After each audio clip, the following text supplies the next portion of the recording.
Assalamualaikum warahmatullahi wabarakatuh. Perkenalkan, nama saya Sucimani Suryadi, MPM 23111030-158. Di sini saya akan mempresentasikan jurnal saya yang berjudul Analisis Penerapan Teknologi Penangkapan Ikan Bertanggung Jawab pada Alat Tangkap Bubu. Oke, selanjutnya pengertian alat tangkap bubu. Apa sih alat tangkap bubu tersebut? Nah, dari referensi Sari et al. 2021, dia mengatakan bahwa bubu merupakan alat tangkap pasif yang bekerja dengan cara menjebak ikan tanpa mengejar atau menyeret ikan. Nah, yang dimana bubu ini terbuat dari bambu, rotan, kawat besi, jaring, atau bahan sintesis yang berbentuk menyerupai sangkar. Dan ada terbuat dari memiliki satu atau dua lebih pintu masuk berbentuk corong yang memudahkan ikan masuk tetapi sulit untuk keluar. Nah, cara pengoperasian bubu ini dia memanfaatkan perilaku alami ikan serta tertarik pada umpan ataupun mencapai tempat perlindungan dapat diungkapkan berulang kali. Tersedia dalam berbagai bentuk seperti bubu bambu, bubu kawat, dan bubu lipat sesuai kondisi perairannya. Nah, selanjutnya ada target dan hasil tangkapannya, di mana Sari et al. 2021 target utamanya itu ada kakap, kerapu, baronang, ranjungan, kepiting, dan lobster. Lobster itu dia hanya di wilayah tertentu saja. Nah, habis itu ada hasil tangkapan, yang dimana didominasikan ikan demersal yang memiliki nilai ekonomis yang tinggi dan kualitas ikan tetap segar karena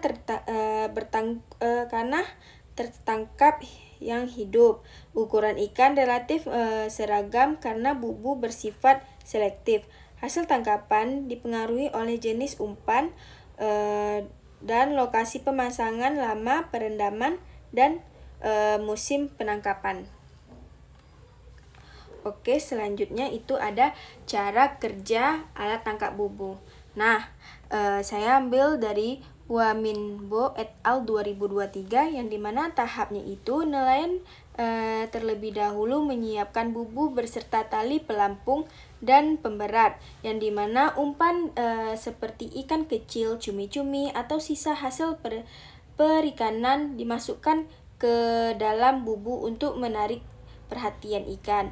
Lalu bubu kemudian diturunkan ke dasar perairan pada lokasi yang diperkirakan banyak terdapat ikan target.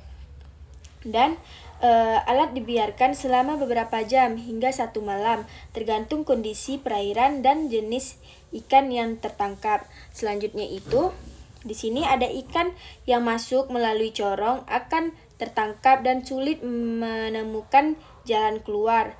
Dan setelah waktu perendaman selesai, nelayan mengangkat bubu dan mengambil hasil tangkapan. Selanjutnya, hasil tangkapan ini kemudian disortir berdasarkan ukuran dan jenis ikannya. Oke, selanjutnya ada upaya perbaikan agar lebih ramah lingkungan. Nah, dari referensi Wamimbo et al. 2023 dan Primbodo et al. 2025, dia mengatakan penggunaan ukuran pintu masuk sesuai ukuran ikan target dan memasang celah pelolos agar ikan kecil dapat keluar, menghindari pemasangan bubu di daerah pemijahan, dan mengurangi jumlah bubu yang dipasang secara berlebihan. Selanjutnya itu memberi tanda pelampung agar bubu tidak hilang, menggunakan bahan yang mudah terurai dan ramah lingkungan, memberikan pelatihan kepada nelayan mengenai teknik penangkapan yang bertanggung jawab, dan melakukan pengawasan dan evaluasi penggunaan bubu secara berkala. Oke, selanjutnya itu ada dampak terhadap lingkungan dan bycatch. Nah, yang dimana referensi dari et al. 2025 ini mengatakan bahwasannya dampak positif ini tidak menyeret dasar perairan dan tidak merusak terumbu karang, padang lamun, dan konsumsi bahan bakar yang rendah. Nah, yang dimana di sini bycatch-nya itu jumlah bycatch-nya itu relatif rendah. Organisasi non target dapat dilepaskan kembali dalam keadaan yang hidup dan selektivitas alat cukup tinggi sehingga sebagian besar risau tangkapan merupakan spesies target.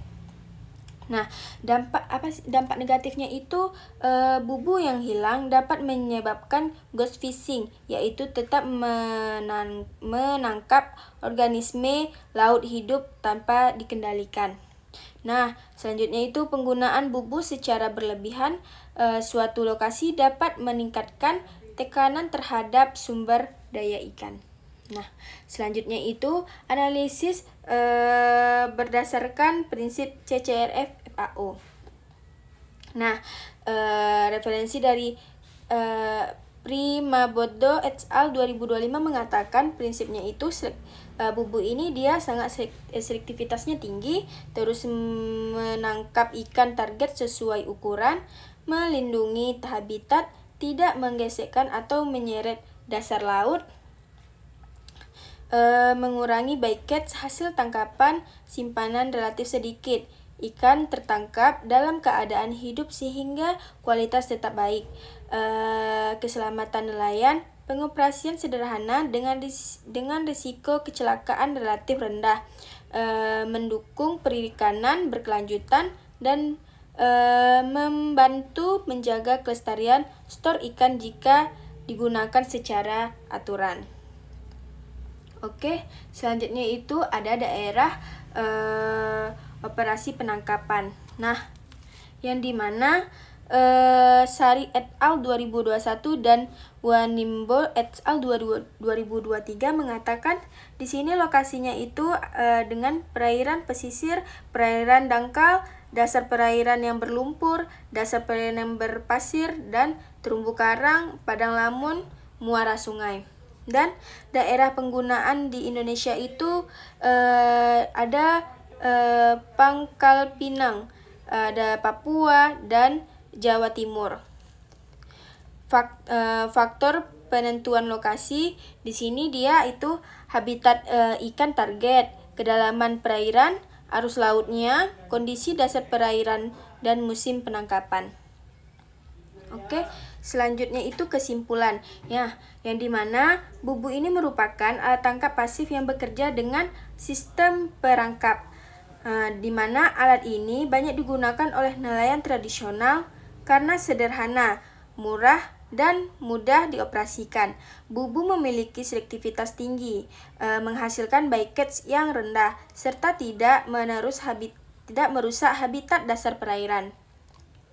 Nah, berdasarkan prinsip CCRF dan FAO, di mana bubu tersebut alat tangkap yang ramah lingkungan, penerapan teknologi, pengawasan, dan pengelolaan yang baik akan meningkatkan keberlanjutan pemanfaatan sumber daya perikanan di Indonesia. Nah, di sini kita paparkan daftar pusakanya. Itu ada 5 ada 5 daftar pustaka.